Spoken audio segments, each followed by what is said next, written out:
الحمد للہ وکفا وسلام علی عبادہ الذین اصطفی اما بعد اعوذ باللہ من الشیطان الرجیم بسم اللہ الرحمن الرحیم یا اخت ہارون سبحان ربک رب العزۃ عما یصفون وسلام علی المرسلین والحمد للہ رب العالمین اللہم صلی علی سیدنا محمد وعلی آل سیدنا محمد وبارک وسلم۔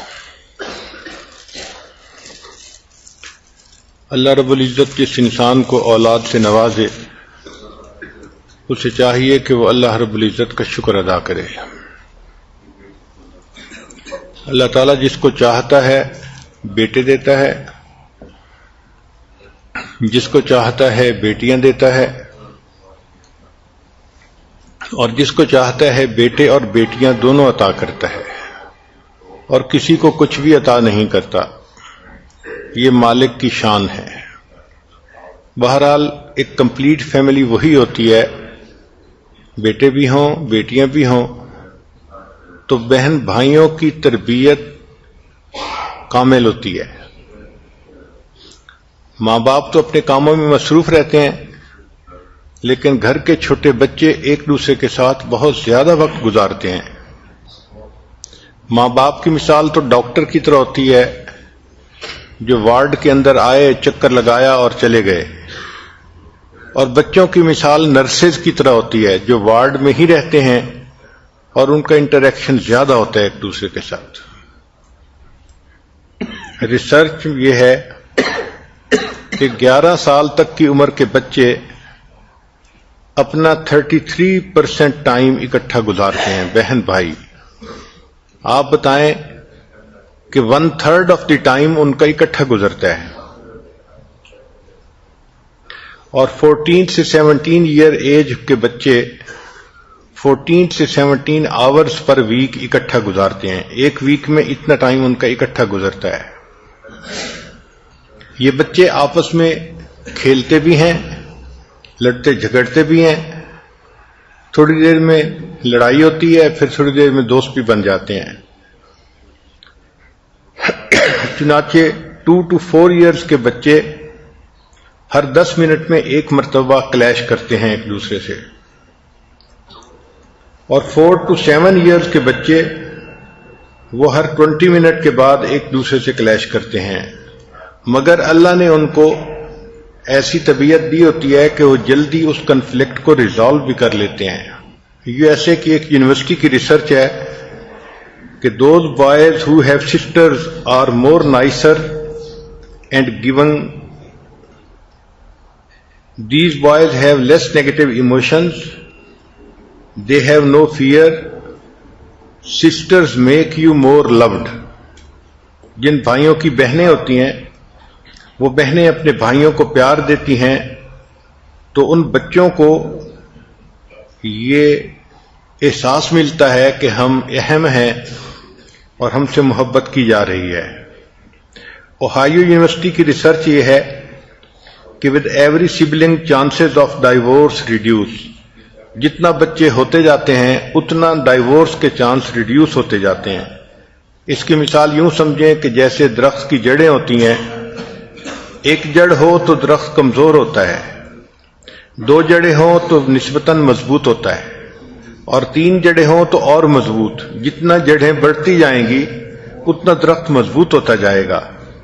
اسی طرح فیملی میں جتنے بچے ہوتے ہیں اتنا فیملی کی بنیادیں مضبوط ہوتی ہیں، سیپریشن اور ڈائیورس کے ریٹ کم ہو جاتے ہیں۔ چنانچہ UK کی یونیورسٹی نے ریسرچ کی کہ sister makes you more communicative. جن بھائیوں کی بہن ہوتی ہے وہ بچے کمیونیکیشن سکل زیادہ سیکھتے ہیں، کیونکہ بہن کے اندر کمیونیکیشن سکل زیادہ ہوتے ہیں، تو یہ چیز بھائیوں میں بھی ٹرانسفر ہو جاتی ہے۔ ٹیکساس یونیورسٹی کی ریسرچ یہ ہے کہ boys who have sisters are more empathetic, ان میں ایمپتھی آ جاتی ہے، وہ اپنی بہن کے ساتھ ہمدردی کا اظہار کرتے ہیں مشکل اوقات میں۔ چنانچہ ٹیکساس یونیورسٹی کی یہ ریسرچ ہے کہ boys after sisters are achievers, کہ جہاں بہن کے بعد بھائی پیدا ہوتا ہے تو یہ بچہ بڑا اچیور بنتا ہے. اس کی وجہ یہ کہ اس کو بہن کا ساتھ ملتا ہے. بہن کے اندر کچھ کوالٹیز ہونی چاہیے. سب سے پہلی لو اینڈ کمپیشن، اس کے اندر محبت ہونی چاہیے، ہمدردی ہونی چاہیے. چنانچہ بہنوں کو چاہیے کہ بھائیوں کے ساتھ محبت، پیار، ہمدردی کے ساتھ رہیں. نبی علیہ الصلوۃ والسلام کی ایک رضائی بہن تھی جس کا نام تھا شیما. یہ حلیمہ سعدیہ کی بیٹی تھی اور عمر میں بڑی تھی، تو یہ اللہ کے پیارے حبیب صلی اللہ علیہ وسلم کو اٹھاتی تھی اور لوری پڑھا کرتی تھی، ربنا ابق لنا محمدا، اے اللہ ہمارے لیے محمد کو باقی رکھنا. جیسے ہم کہتے ہیں نا تمہاری عمر دراز ہو، تم سلامت رہو، زندہ رہو، تو گویا یہی الفاظ وہ کہہ رہی تھی کہ اللہ اس محمد کو ہمارے لیے سلامت رکھنا، باقی رکھنا. چنانچہ جب ان کے قبیلے پر مسلمانوں کو فتح حاصل ہوئی تو اللہ نے مسلمانوں کو بہت مال غنیمت عطا کیا. اس قبیلے کے قیدی پکڑ کر مدینہ طیبہ لائے گئے، قیدی پکڑ کر نبی علیہ السلام کے پاس لائے گئے. ایک صحابی آئے اور انہوں نے آ کر کہا کہ اللہ کے حبیب صلی اللہ علیہ وسلم، ایک عورت باہر کھڑی ہے اور وہ کہتی ہے کہ میں آپ کے پیغمبر اسلام سے ملنا چاہتی ہوں، میں ان کی بہن ہوں. تو ابتدا میں نبی علیہ السلام نے فرمایا کہ میں تو عبداللہ کا ایک ہی بیٹا ہوں، میری کوئی بہن نہیں تھی. پھر نبی علیہ السلام نے فرمایا کہ اچھا اس عورت کو میرے پاس بلاؤ. چنانچہ جب اس عورت کو بلایا گیا تو اس نے کہا کہ میں آپ کی بہن شیما ہوں. تو نبی علیہ السلام نے فرمایا کہ تمہارے پاس کیا ثبوت ہے کہ تم میری بہن ہو؟ اس نے کہا کہ جب آپ چھوٹے بچے تھے تو ایک موقع پہ میں آپ کے ساتھ پیار محبت کر رہی تھی تو آپ کو میں نے اریٹیٹ کر دیا، اور اریٹیٹ ہونے کے بعد آپ نے دانتوں سے میرے جسم پر کاٹا تھا. چھوٹے بچے کے جب نئے نئے دانت آتے ہیں تو ان میں انگلی آ جائے، کوئی پینسل آ جائے، وہ ہر چیز کو کاٹتا ہے. تو اس عمر میں نبی علیہ السلام نے اپنی بہن شیما کو کاٹا تھا اور اس کے جسم پر اس کے نشان تھے. چنانچہ اس نے واقعہ بھی سنایا اور اپنا کندھا بھی دکھایا جہاں پر نبی علیہ الصلوۃ والسلام نے دانتوں سے کاٹا تھا. تو نبی علیہ السلام کو خود بھی واقعہ یاد آ گیا اور آپ صلی اللہ علیہ وسلم نے فرمایا ہاں تم ٹھیک کہہ رہی ہو، تم میری رضائی بہن ہو، تم نے مجھے چھوٹی عمر میں گود میں کھلایا تھا. پھر اللہ کے حبیب صلی اللہ علیہ وسلم نے اپنی بہن کا بڑا اکرام کیا. حدیث پاک میں آتا ہے نبی علیہ السلام نے اپنی چادر زمین پر بچھا دی اور شیما سے کہا کہ شیما اس چادر کے اوپر بیٹھو. یعنی نبی علیہ السلام نے اپنے عمل سے ثابت کر دیا کہ بھائی اپنی بہنوں کا یوں اکرام کیا کرتے ہیں کہ اپنی چادر بچھا کر بہن کو کہا کہ اس چادر کے اوپر آپ بیٹھیں. پھر اس کے بعد نبی علیہ السلام نے فرمایا کہ دیکھیں اگر آپ میرے پاس رہنا چاہیں تو میں آپ کی کفالت کی ذمہ داری لیتا ہوں. اس نے کہا کہ نہیں، میں تو اپنے گاؤں میں واپس، قبیلے میں واپس جانا چاہوں گی. تو نبی علیہ السلام نے فرمایا کہ ٹھیک ہے، آپ کو آپ کے قبیلے میں واپس پہنچا دیتے ہیں. اس پر اس نے کہا کہ اگر میں اکیلی واپس جاؤں گی تو لوگ مجھ پر اعتراض کریں گے. تو نبی علیہ الصلوۃ والسلام نے اپنی بہن کی سفارش پر اس قبیلے کے لوگوں کو آزاد فرما دیا. پھر اپنی بہن کو بہت ساری بکریاں اور بہت ساری چیزیں ہدیہ میں دیں اور 2 صحابہ کی ذمہ داری لگائی کہ وہ جائیں اور شیما کو اپنے گھر بحفاظت پہنچا کے آئیں.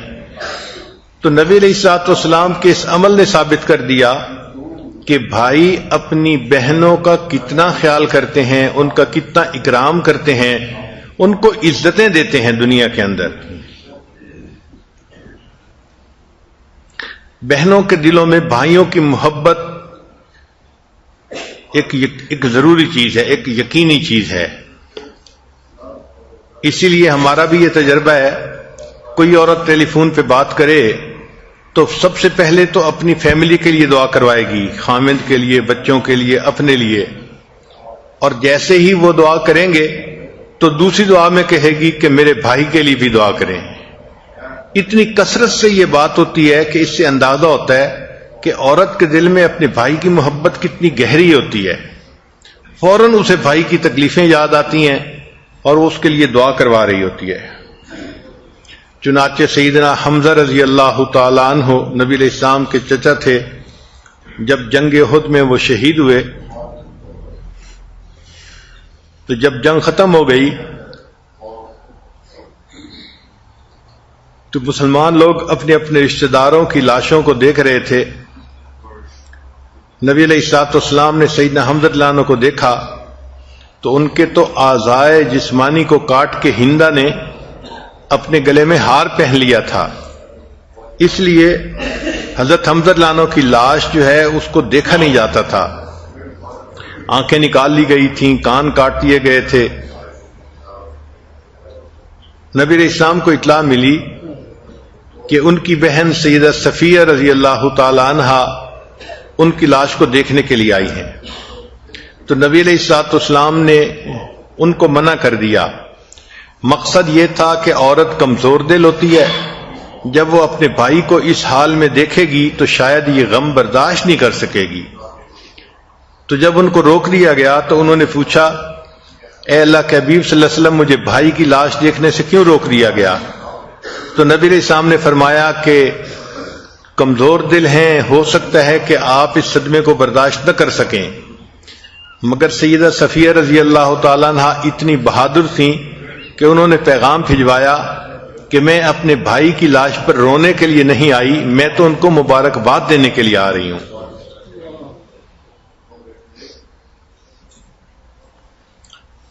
تو یہ بہن بھائی کی محبت کا تعلق یہ ایک فطری چیز ہے۔ چنانچہ سیدہ عائشہ صدیقہ رضی اللہ تعالی عنہا کے بھائی عبداللہ ابن ابو بکر رضی اللہ تعالیٰ عنہ کی جب وفات ہوئی تو ام المومنین عائشہ رضی اللہ تعالی عنہا نے اس کے اوپر مرثیہ لکھا، اشعار لکھے۔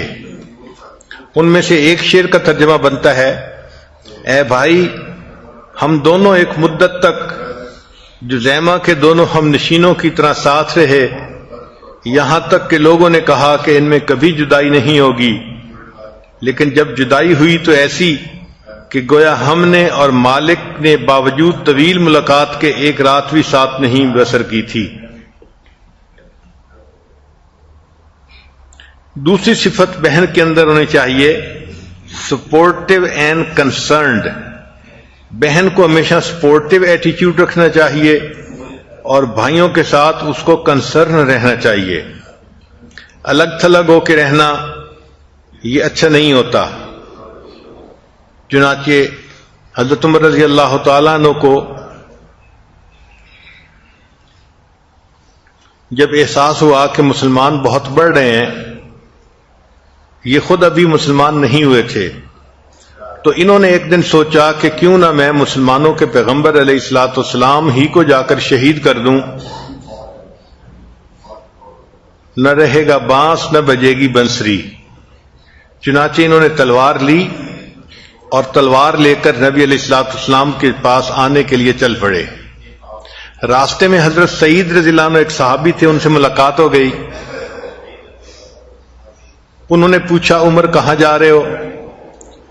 انہوں نے کہا کہ مسلمانوں کے پیغمبر علیہ الصلوۃ والسلام کو شہید کرنے کے لیے جا رہا ہوں۔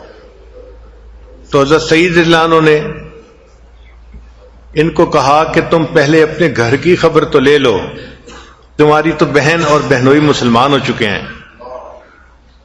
حضرت عمر رضی اللہ عنہ کے لیے یہ بڑی عجیب سی خبر تھی، طبیعت کے اندر غصہ بھر گیا اور یہ راستہ بدل کے اپنے بہن کی گھر کی طرف چل پڑے۔ جب بہن کے گھر پہنچے تو اس وقت ان کی بہن اور بہنوئی قرآن پاک کی کچھ آیات پڑھ رہے تھے۔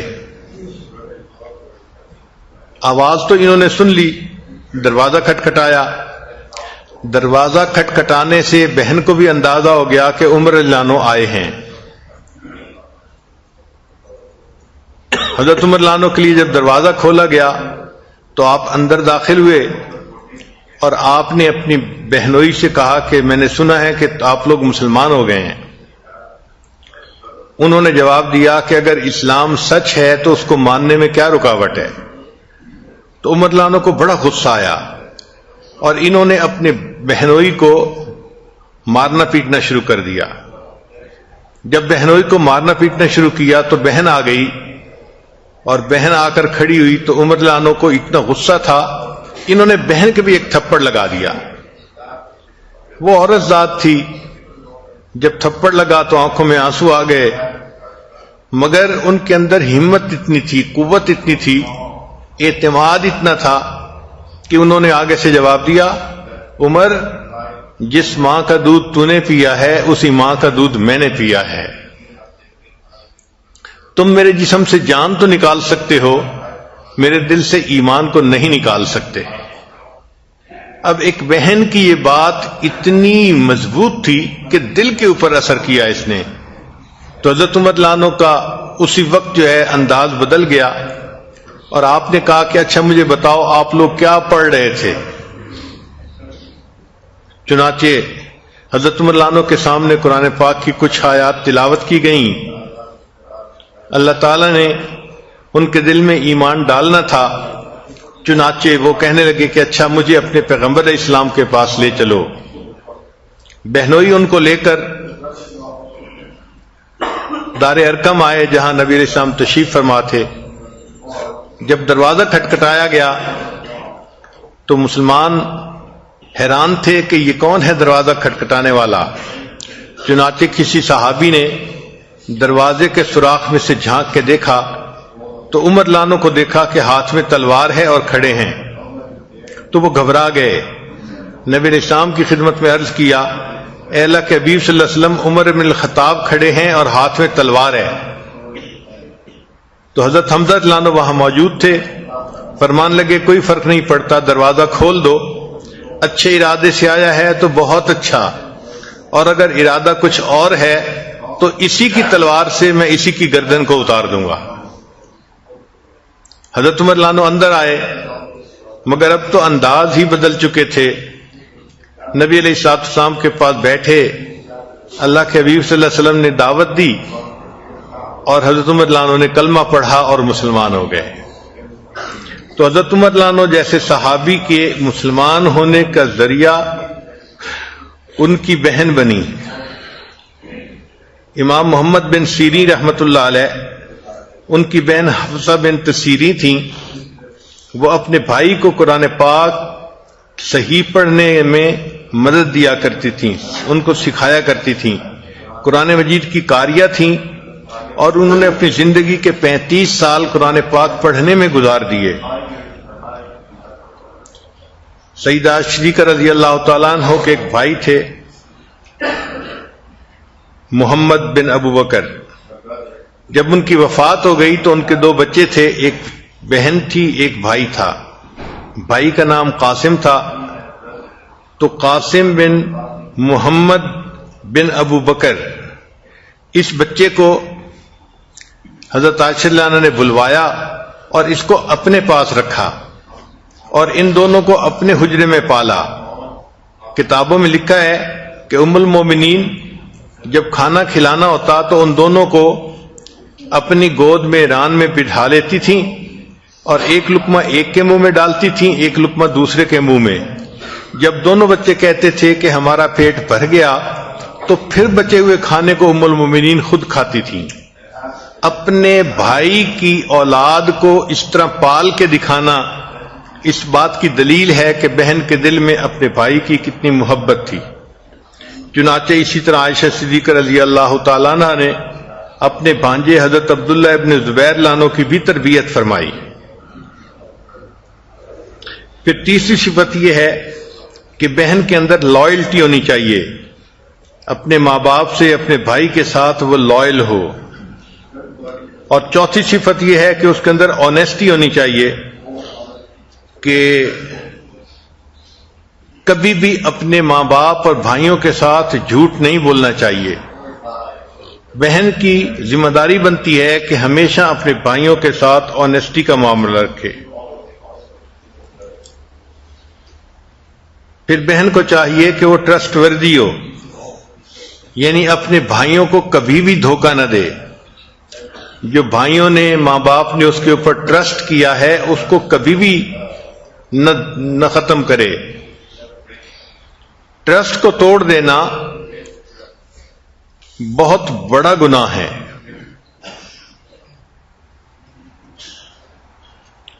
اسی لیے جب بہنوں سے کوئی کمزور حرکت ہو جاتی ہے تو اس کا بلیم صرف اس کی ذات تک نہیں رہتا بلکہ اس کے بھائی اور اس کے ماں باپ تک جاتا ہے. قرآن مجید کی جو آیت شروع میں جس کے چند الفاظ تلاوت کیے گئے اس میں یہی ہے کہ بی بی مریم جب اپنے بیٹے کو لے کے آئیں قوم کی طرف تو انہوں نے کہا یا اخت ہارون، اے ہارون کی بہن، ما کان ابوک امرأ سوء، تمہارا باپ بھی کوئی بدکار نہیں تھا، وما کانت امک بغیہ، اور تمہاری ماں بھی بدکار نہیں تھی. اگر تمہارے ماں باپ اور تمہارا بھائی برا نہیں تھا تو تم کیسے ایسی بن گئیں کہ کنواری عمر میں تم اپنے بچے کو لے کے یہاں آئی ہو. اس سے پتہ چلتا ہے کہ بہنوں اور بیٹیوں کے اس قسم کی کوتاہیاں پورے خاندان کے لیے بدنامی کا سبب بن جاتی ہیں.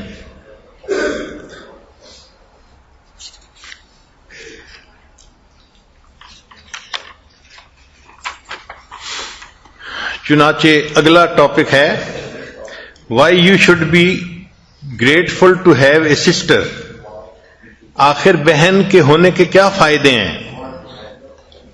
پہلا فائدہ کہ اکثر اوقات بیٹی اپنے ماں باپ کی ناراضگی کو برداشت کر لیتی ہے اور ان کے غصے کو ٹھنڈا کر دیتی ہے. شرارتیں بھائی کرتے ہیں اور عام طور پہ ڈانٹیں بہنوں کو پڑتی ہیں.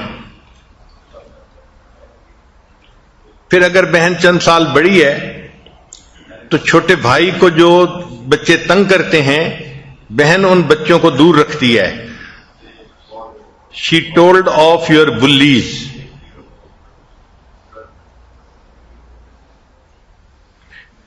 پھر بھائی کے گرو اپ کرنے میں بہن ہمیشہ مدد کیا کرتی ہے اور کئی مرتبہ بھائی کی سٹڈیز میں بھی بہن اس کی مدد کرتی ہے. میری دو بڑی بہنیں تھیں، ایک کے ساتھ عمر کا فرق زیادہ تھا، وہ عمر میں کوئی 8-10 سال بڑی تھیں تو ان کو میں آپا کہتا تھا، اور دوسری بہن کوئی 4-5 سال بڑی تھیں ان کو میں باجی کہتا تھا. باجی کے ساتھ اسکول کا کام کرنا، مل کے کھانا کھانا، کھیلنا، یہ سب کام ہوتے تھے. بڑی بہن تو والدہ کی طرح تھی، وہ مجھے نہلاتی تھیں، کپڑے بدلتی تھیں اور میرا ویسے خیال رکھتی تھیں، لیکن چھوٹی بہن تو میری بہترین دوست کی طرح تھیں.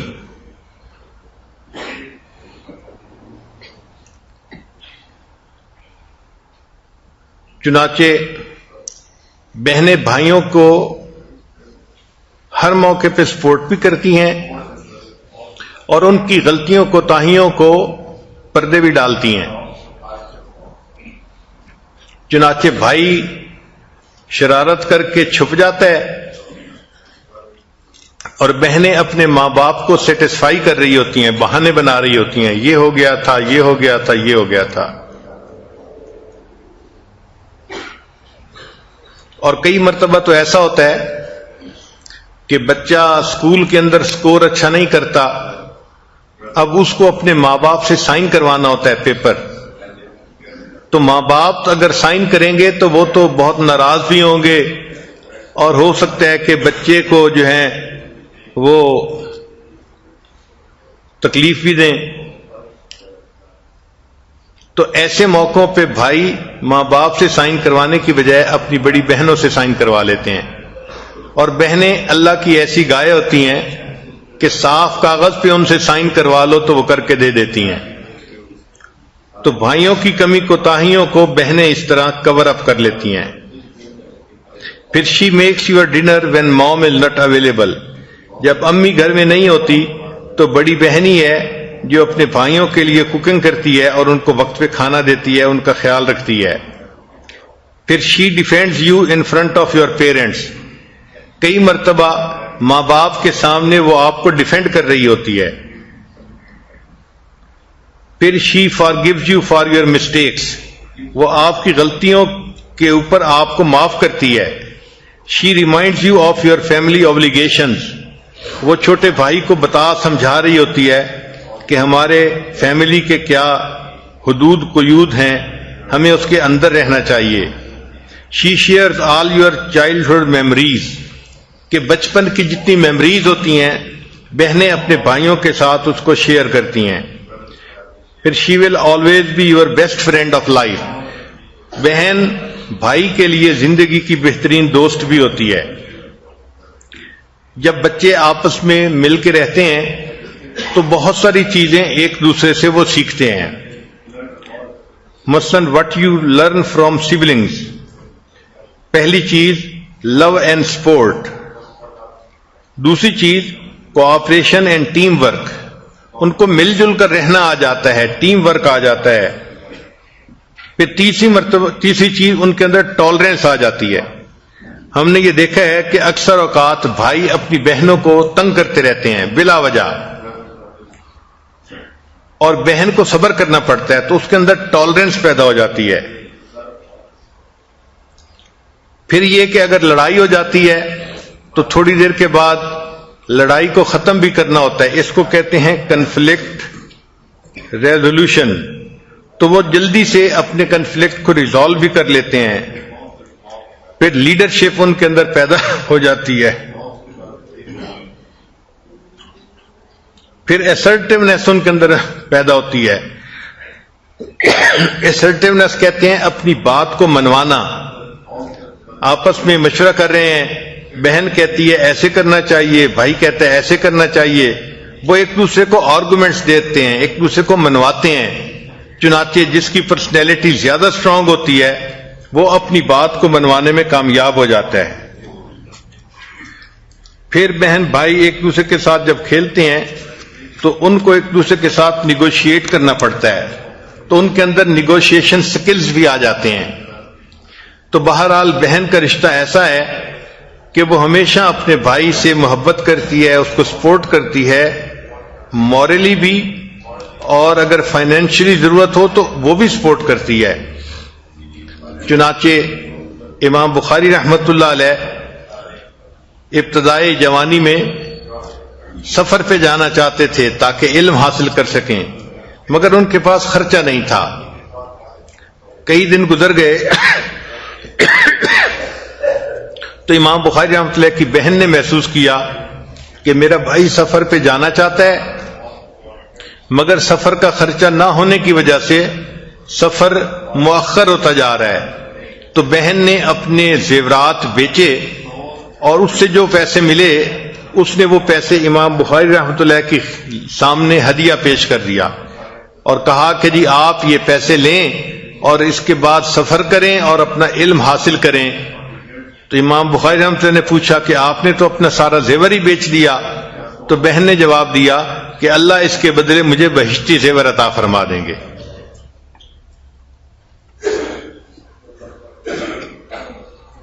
ایک حاکم نے 3 آدمیوں کو پکڑا. ایک باپ تھا, ایک بیٹا تھا, اور ایک اس کا برادر ان لا تھا, یعنی بیوی کا بھائی تھا.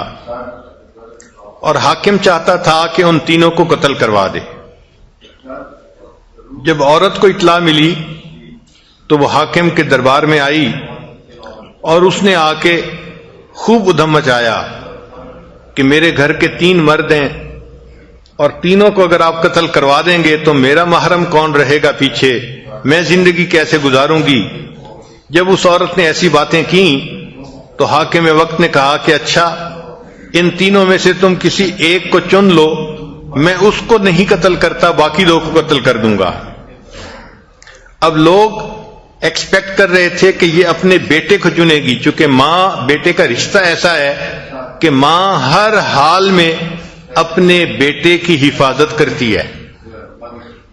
بعض سوچ رہے تھے کہ نہیں، یہ اپنے خاوند کو چنے گی اس لیے کہ بیوی ہے اور بیوی کے لیے خاوند کی زندگی اہم ہے، مگر اس عورت کو جب اختیار دیا گیا کہ وہ ان تینوں میں سے کسی ایک کو چن لے، تو اس عورت نے اپنے بھائی کو چن لیا کہ میرے بھائی کو آپ قتل نہ کرو، باقیوں کو بے شک قتل کر دو۔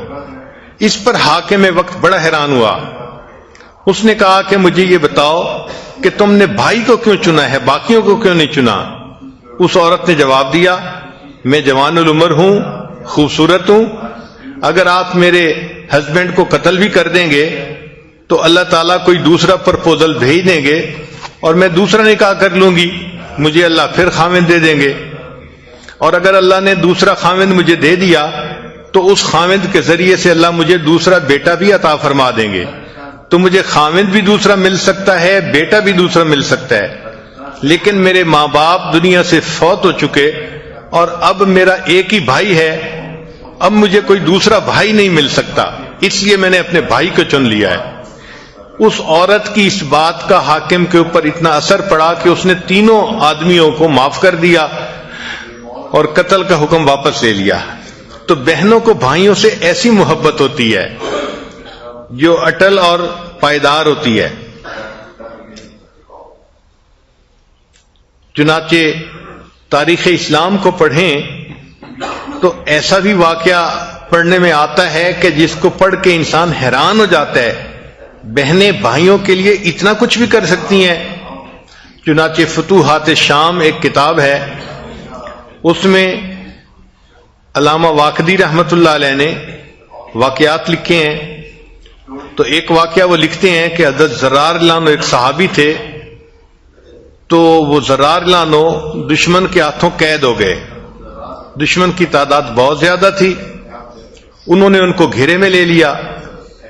حضرت زرار اللہ عنہ پہلے تلوار سے لڑتے رہے، وہ ٹوٹ گئی، پھر نیزے سے لڑتے رہے، وہ بھی ٹوٹ گیا۔ اب جب ان کے پاس کچھ بھی ہاتھ میں نہ رہا تو دشمن نے گھیرا تنگ کر دیا اور ان کو زندہ گرفتار کر لیا۔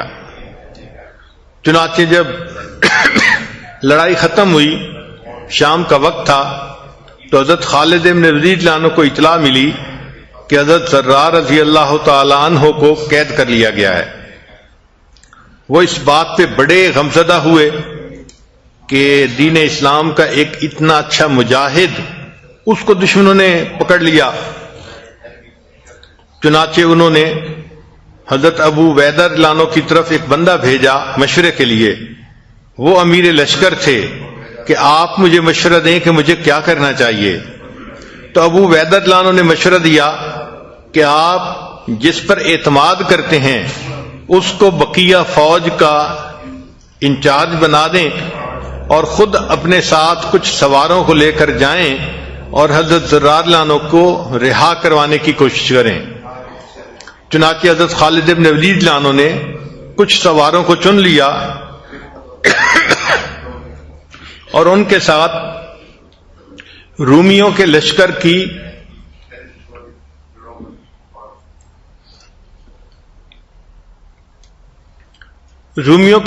کو چیز کیا۔ علامہ باقری رحمۃ اللہ لکھتے ہیں کہ جب یہ لشکر چلنے لگا تو ایک گھوڑے پہ کوئی سوار تھا جس نے اپنے چہرے کے اوپر کپڑے کا ڈھاٹا باندھا ہوا تھا۔ عرب لوگ جب دھوپ میں نکلتے تھے تو اکثر اپنے آنکھوں کے علاوہ باقی چہرے کے اوپر کپڑا ڈال لیتے تھے، اور اس نے اپنی زیرہ جو پہنی ہوئی تھی اس کے اوپر ایک کپڑا پہنا ہوا تھا اور ایک سبز پٹکا اس نے اپنی کمر میں باندھا ہوا تھا، اور اس پٹکے کو اس نے اپنے سینے اور کمر پر اس طرح ڈالا ہوا تھا کہ اس کے جسم کی ساخت کا پتہ نہیں چلتا تھا۔ اس کے ہاتھ میں ایک چمکدار نیزہ تھا، اور وہ کبھی گھوڑے پر سوار ایک طرف جاتا کبھی دوسری طرف. جس مہارت کے ساتھ وہ گھوڑے کو بھگا رہا تھا، چلا رہا تھا، تو دیکھنے والے لوگ حیران ہو رہے تھے کہ یہ کون نوجوان ہے عرب کا جو گھوڑے کی سواری کا اتنا ماہر ہے. حضرت خالد رضی اللہ عنہ جب چلے تو یہ سوار بھی آگے آگے تھا. اللہ کی شان، راستے میں ایک جگہ پر پہنچے جہاں پر دشمن کا لشکر موجود تھا، تو انہوں نے وہاں جا کر حملہ کیا.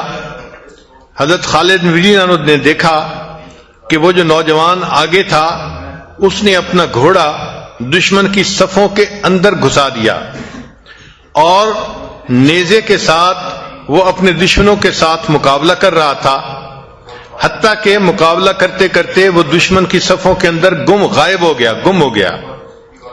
حضرت خالد رضی اللہ عنہ کو بڑی حیرانی ہوئی کہ یہ نوجوان کیسے واپس آئے گا زندہ. مگر تھوڑی دیر کے بعد انہوں نے دیکھا کہ وہ اپنا گھوڑا بھگاتے ہوئے پھر واپس آ گیا. اب حضرت خالد رضی اللہ عنہ نے فیصلہ کیا کہ میں اس کے ساتھ مل کر دشمن سے لڑتا ہوں. چنانچہ جب خالد رضی اللہ عنہ نرغے میں آتے تو وہ نوجوان ان کو دشمن سے بچاتا، اور جب وہ نوجوان نرغے میں آتا تو حضرت خالد رضی اللہ عنہ اس کو بچاتے. اللہ تعالیٰ نے مسلمانوں کے ساتھ مدد فرمائی اور دشمن جو تھے وہ بھاگے وہاں سے. حضرت خالد رضی اللہ عنہ نے اپنے ساتھیوں کو اکٹھا کیا اور اس کے بعد آپ نے اس نوجوان سوار سے پوچھا کہ آپ کون ہیں، کہ آپ کی بہادری کو دیکھ کے میرا دل بہت حیران ہوا ہے، خوش ہوا ہے. مگر اس سوار نے آگے سے کوئی جواب نہیں دیا. باقی لشکر کے لوگ بھی بڑے حیران تھے کہ امیر لشکر کسی سے سوال پوچھیں اور وہ آگے اس کو اگنور کرے، یہ کیسے پاسبل ہے. چنانچہ ایک صحابی نے آگے بڑھ کے اس نوجوان کو کہا، اے نوجوان، امیر لشکر تم سے بات پوچھ رہے ہیں اور تم آگے سے کوئی جواب ہی نہیں دیتے، یہ چیز ٹھیک نہیں ہے. تو جب ان کو بار بار کہا گیا تو اس وقت ایک نسوانی آواز آئی اور اس سوار نے بتایا کہ میں تو خولہ ہوں، زرار لانو کی بہن ہوں. جب مجھے پتا چلا کہ میرے بھائی کو گرفتار کر لیا گیا ہے تو میں نے فیصلہ کیا کہ میں اپنے بھائی کو آزاد کروانے کے لیے خود جاؤں گی اور اپنی جان بھی اللہ کے راستے میں پیش کروں گی. حضرت خالد رضی اللہ عنہ بڑے حیران ہوئے. انہوں نے فرمایا کہ خولہ، آپ نے مجھے پہلے کیوں نہیں بتایا؟ تو خولہ رضی اللہ عنہ نے کہا، میں عورت ذات تھی، اگر میں پہلے پوچھتی تو آپ مجھے منع کر دیتے، اس لیے میں ساتھ آ گئی. اب بھائیوں پہ جب مصیبتیں بنتی ہیں تو بہنیں ہی کام آتی ہیں. پھر انہوں نے کچھ اشعار پڑھے درد مند کہ میں نہیں جانتی کہ میرا بھائی کس حال میں ہے، کیا اس کو شہادت مل گئی یا ابھی دشمن کے پاس زندہ حالت میں ہے.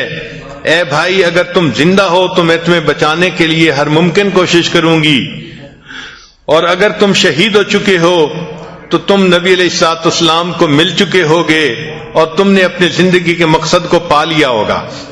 یہ ایسے درد والے اشعار تھے کہ ان کو سن کر حضرت خالد بن رضی اللہ عنہ بھی رونے لگ گئے. پھر حضرت خالد رضی اللہ عنہ نے مشورہ کیا کہ کیا کریں. تو مسلمانوں نے آپس میں فیصلہ کیا کہ اس وقت تو رات کافی گہری ہو چکی ہے، ہمیں واپس چلنا چاہیے اور کل دن میں ہم دوبارہ پھر رومیوں کے لشکر پہ حملہ کریں گے. خالد رضی اللہ عنہ اپنے ساتھیوں کو لے کر ایک طرف پیچھے ہو گئے. ابھی وہیں تھے کہ رومیوں کے لشکر کے کچھ لوگ جو تھے وہ آئے اور انہوں نے امان امان کہنا شروع کر دیا. خالد رضی اللہ عنہ نے فرمایا کہ ان کو امان دے دی جائے.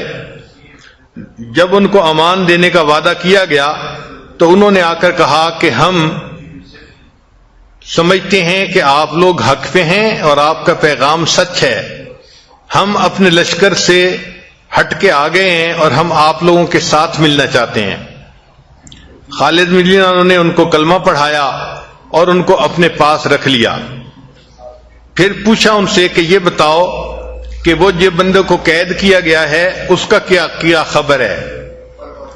تو ان رومیوں نے بتایا اچھا وہ جو گھوڑے کی ننگی پیٹھ کے اوپر بیٹھ کے لڑنے والا نوجوان تھا. تو خالد بن ولید نے فرمایا ہاں وہی جس کا نام زرار تھا. ان کا جی جب اس کو گرفتار کیا تو ہمارا جو کمانڈر تھا اس کا نام تھا دردان اور یہ حمص کا والی تھا. تو اس نے ہمیں کہا کہ اس کو فوراً قیصر روم کے پاس بھیجنا ہے. تو اس نے 100 آدمیوں کے ساتھ اس قیدی کو حمص کی طرف روانہ کر دیا. اور اس کو اس قیدی کے ساتھ غصہ بھی تھا کیونکہ اس کا بیٹا تھا حمدان جس کو زرار لانوں نے قتل کیا تھا. خالد بن ولید نے سنا تو انہوں نے پڑھا لا حول ولا قوت الا باللہ. لیکن ان کو اطلاع مل گئی کہ زرار لانو زندہ بھی ہیں اور 100 آدمیوں کے ساتھ ان کو بھیج دیا گیا ہے. تو خالد بن ولید لانو نے ایک صحابی تھے رافع رضی اللہ تعالیٰ عنہ، ان کو بلایا اور فرمایا کہ آپ ان راستوں سے اچھی طرح واقف ہیں، میرا دل چاہتا ہے کہ آپ چند لوگوں کو لے کر چلیں اور وہ جو 100 بندوں کا قافلہ زرار لانوں کو لے کر جا رہا ہے تو ان کو روک کر زرار لانوں کو رہا کروائیں. جب رافع لانو تیار ہو گئے تو وہ جو نوجوان سوار تھا وہ بھی ان کے ساتھ آگے آ گیا اور اس نے آ کے پوچھا خالد بن ولید عنہ سے کہ مجھے بھی ان کے ساتھ جانے کی اجازت دے دی جائے. تو خالد بن ولید عنہ نے ان کو اجازت دے دی. چنانچہ خولہ بھی اس لشکر کے ساتھ ہو گئیں. یہ لشکر تیزی کے ساتھ چلا اور راستے میں ایک جگہ ایسی تھی کہ جہاں سے ایک ہی راستہ تھا، جو بھی اس علاقے میں گزرتا تھا وہ اسی راستے سے گزرتا تھا. حضرت رافع لانو نے وہاں جا کر محسوس کیا کہ وہ جو 100 بندے تھے جو لے کر چلے تھے وہ ابھی یہاں سے نہیں گزرے.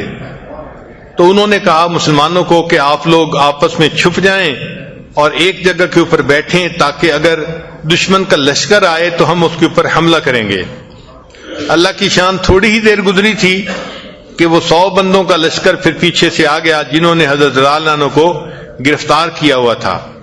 جب وہ قریب آئے تو سب سے پہلے خولہ رضی اللہ تعالی عنہ نے اللہ اکبر کا نعرہ لگایا اور اس کے اوپر حملہ کیا. اللہ کی شان دیکھیں، اللہ نے مسلمانوں کی مدد فرمائی اور وہ جو 100 بندے تھے ان میں سے کچھ قتل ہو گئے اور کچھ بھاگ گئے. چنانچہ خولہ رضی اللہ تعالی عنہ اپنے بھائی حضرت زرار عنہ کے پاس آئیں تو ان کے بازو پاؤں باندھے ہوئے تھے. انہوں نے ان کی مشکوں کو کھولا اور مشکوں کو کھولتے ہوئے کہا اے میرے بھائی، جب مجھے تمہاری گرفتاری کی خبر ملی تو میرے دل میں ایک آگ لگ گئی اور میں نے سوچا کہ میں اپنی جان بھی دے دوں گی اور اپنے بھائی کو آزاد کروانے کے لیے پوری کوشش کروں گی.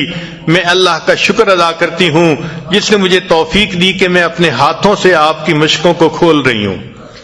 آپ ذرا غور کیجئے کہ ایک بہن اپنے بھائی کی محبت میں اس طرح کا بھی قدم اٹھا لیتی ہے. تو اللہ تعالیٰ بہنوں کو جزائے خیر عطا فرمائے جو اپنے بھائیوں پہ قربان ہوتی ہیں، ان کی عزتیں بناتی ہیں، ان کو زندگی میں محبت دیتی ہیں، سپورٹ دیتی ہیں، ان کی کیئر ٹیکنگ کرتی ہیں. یہ بہن کا رشتہ بھائی کے ساتھ بہت گہرا رشتہ ہے. اسی لیے جب بھی بچے چھوٹے ہوں تو ماں ان کو اپنے بھائی کا تعارف کرواتی ہے کہ وہ تمہارے ماموں ہیں، وہ تمہارے چندہ ماموں ہیں. یعنی چندہ ماموں کا لفظ بتا رہا ہے کہ اس بہن کے دل میں اپنے بھائی کی محبت کتنی ہے کہ اس کو چاند سے تشبیہ دے رہی ہے.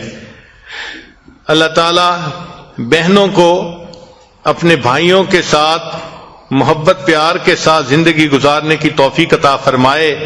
بعض بہنیں طبیعت کی تیز ہوتی ہیں، بالکل مرچ کی طرح ہوتی ہیں، ذرا سی بات پہ مرچ لگ جاتی ہے اور وہ اپنے بھائیوں کو چھوٹی چھوٹی باتوں پہ بددعائیں دینی شروع کر دیتی ہیں. ایسی بہنیں خراب ہوتی ہیں. شریعت بھی اس چیز کی اجازت نہیں دیتی. اگر بھائی تنگ بھی کرے تو بہنوں کو چاہیے کہ صبر سے کام لیں اور ان کو دعائیں دیں. جو بہنیں بھائیوں کو بددعائیں دیتی ہیں تو پھر بعد میں ایک ایسا وقت آتا ہے کہ وہ ان بددعاؤں پہ خود پریشان ہوتی ہیں اور ساری زندگی روتی رہتی ہیں کہ میں نے اپنے بھائی کو بددعا دی تھی. بہن نہیں جانتی ہو سکتا ہے قبولیت دعا کا وقت ہو، اس کی زبان سے بد دعا نکلے اور بھائی کے حق میں قبول ہو جائے تو اس کا تو مستقبل ہی تباہ ہو جائے گا۔ اس لیے بہنوں کی خدمت میں گزارش ہے کہ بھائیوں کی ان بے اعتدالیوں پر صبر کر لیا کریں اور ان کو کبھی بھی بد دعا نہ دیں، ہمیشہ دعائیں دیں، محبت پیار دیں، عزت قدر کریں۔ ایک دن کا بھائی ہو تو بہن کے لیے وہ بھی سر کا سایہ ہوتا ہے، باپ کی مانند ہوتا ہے۔ اللہ تعالی ہمیں گھروں کے اندر الفت و محبت کے ساتھ نیکی تقوی کی زندگی گزارنے کی توفیق عطا فرمائے۔ وآخر دعوانا ان الحمد للہ رب العالمین۔ دعا کر لیجئے۔ سبحان ربی العلی الوہاب، اللہم صلی علی سیدنا محمد وعلی آل سیدنا محمد وبارک وسلم۔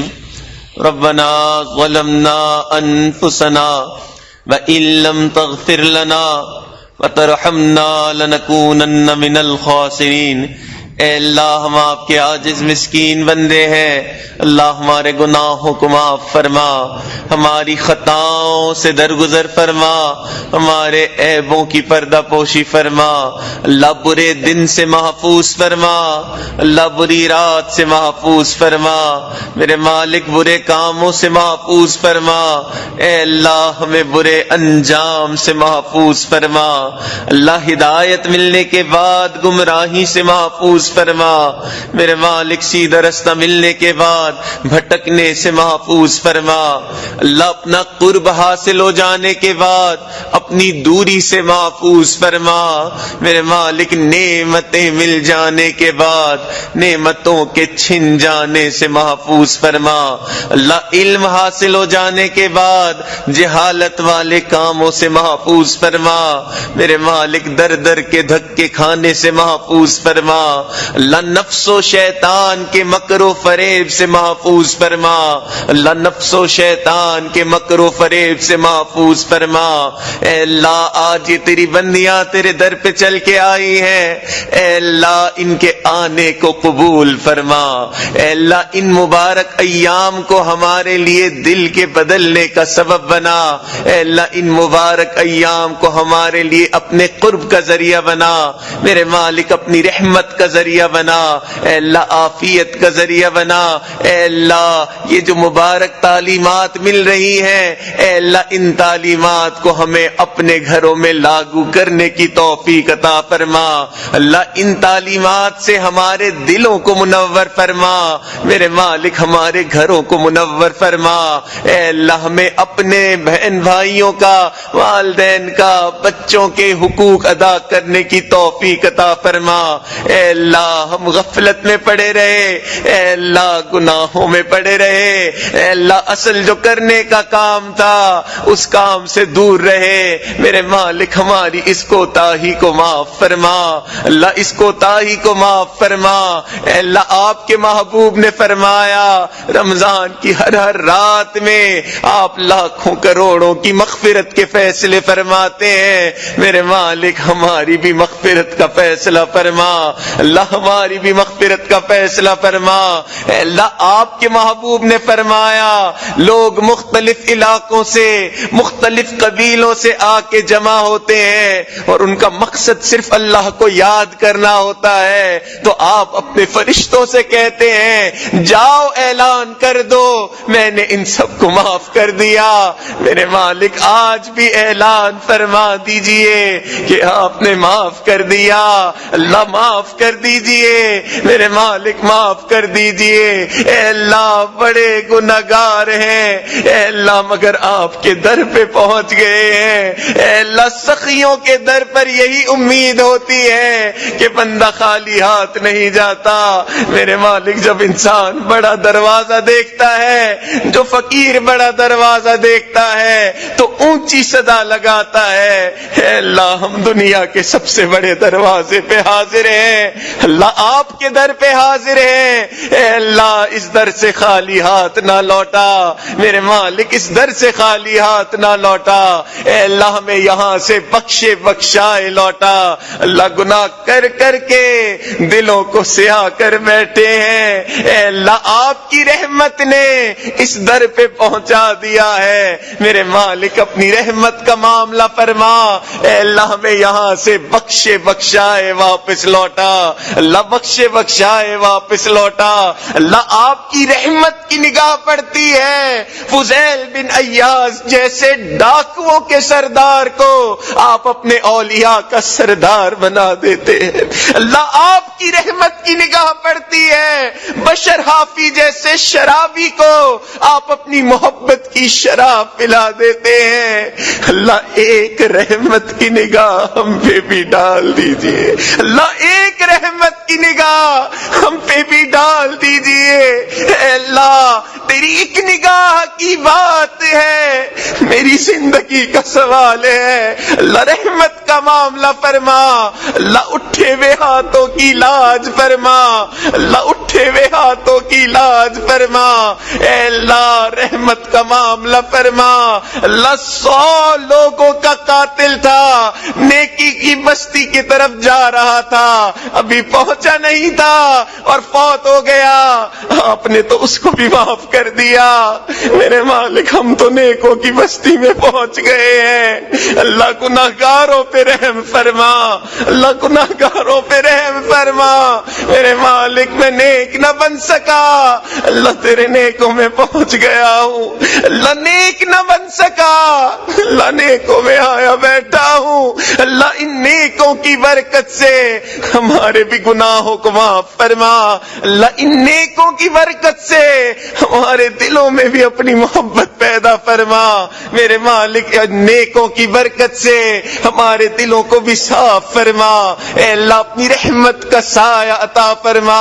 اللہ تیرے کمزور بندے ہیں، اپنی کمزوری کا اعتراف کرتے ہیں، اللہ رات توبہ کرتے ہیں، صبح توبہ توڑ بیٹھتے ہیں، اللہ چند قدم آگے بڑھتے ہیں، کئی قدم پیچھے چلے جاتے ہیں، میرے مالک ہم کمزوروں پر رحمت کی نگاہ فرما، اللہ رحمت کی نگاہ فرما، میرے مالک رحمت کی نگاہ فرما، اے اللہ ہمارے دلوں کو اپنی محبت سے منور فرما، اللہ اپنے پیارے محبوب کی محبت نصیب فرما، اللہ اپنے نیک بندوں کی محبت نصیب فرما، اللہ نماز کی حضوری نصیب فرما، اللہ سجدے کا سرور نصیب فرما، میرے مالک رات کے آخری پہر کے مناجات کی لذت نصیب فرما، اے اللہ وہ تیرے کیسے بندے ہوتے ہیں، رات کے آخری پہر میں تیرے سامنے ہاتھ پھیلاتے ہیں، تو ان کی دعاؤں کو رد نہیں کرتا، اللہ وہ تیرے کیسے بندے ہوتے ہیں، رات کے آخری پہر میں تیرے سامنے محبت بھرے سجدے کرتے ہیں، تو ان کے تذکرے اپنے فرشتوں میں کرتا ہے، میرے مالک ہمیں بھی ان میں شامل فرما، اللہ ہمیں بھی ان میں شامل فرما، اے اللہ ڈر لگتا ہے اس وقت تو تیرے نیکوں کے سائے کے نیچے ہیں، اے اللہ یہاں سے نکلیں گے تو کیا حال ہوگا، میرے مالک رحمت کا معاملہ فرما، اے اللہ اپنے نیکوں کا سایہ ہمارے سروں پہ دراز فرما، میرے مالک لٹنے سے محفوظ فرما، اللہ لٹ پٹ کے تو یہاں آئے ہیں پھر لٹنے سے ڈرتے ہیں، میرے مالک لٹنے سے محفوظ فرما، اللہ اپنی رحمت کا سایہ عطا فرما، اللہ تیری بندیاں بھی دور دور سے چل کے یہاں پہنچی ہیں، اے اللہ ہم نے تو دنیا داروں کو دیکھا گھر کی عورتیں چل کے آ جاتی ہیں، لوگ قتل کے مقدمے تک معاف کر دیتے ہیں، اللہ آج یہ تیری بندیاں تیرے در پہ چل کے حاضر ہوئی ہیں، اللہ آپ بھی لحاظ فرما لیجئے، اے اللہ آپ بھی معاف کر دیجئے، اللہ معاف کر دیجئے، میرے مالک معاف کر دیجئے، اے اللہ رحمت کا معاملہ فرما، اللہ جو مانگا وہ بھی عطا فرما، اللہ جو مانگنا چاہیے تھا نہیں مانگ سکے اللہ وہ بھی عطا فرما، اے اللہ ہمارے حضرت کی عمر میں برکت عطا فرما، اللہ اللہ ان کے اوپر کروڑوں رحمتیں نازل فرما. اے اللہ ہم تو احسان کا بدلہ نہیں دے سکتے، میرے مالک آپ ہی اپنی طرف سے بدلہ عطا فرما. اللہ اپنی طرف سے بدلہ عطا فرما. میرے مالک رحمت کا معاملہ فرما. اے اللہ رحمت کا معاملہ فرما. اے اللہ ہمارے عزیز اقارب، رشتہ دار، مشائخ، اساتذہ، والدین جو بھی اس دنیا سے فوت ہو چکے ہیں، اللہ ان سب کی مغفرت فرما. اللہ جن کی مغفرت فرما دی اپنے قرب کے اعلیٰ درجات نصیب فرما. ربنا تقبل منا انك انت السميع العليم تب علينا انك انت التواب الرحيم. وصلى الله تعالى على حبيبه سيدنا محمد وعلى آله وأصحابه أجمعين برحمتك يا أرحم الراحمين.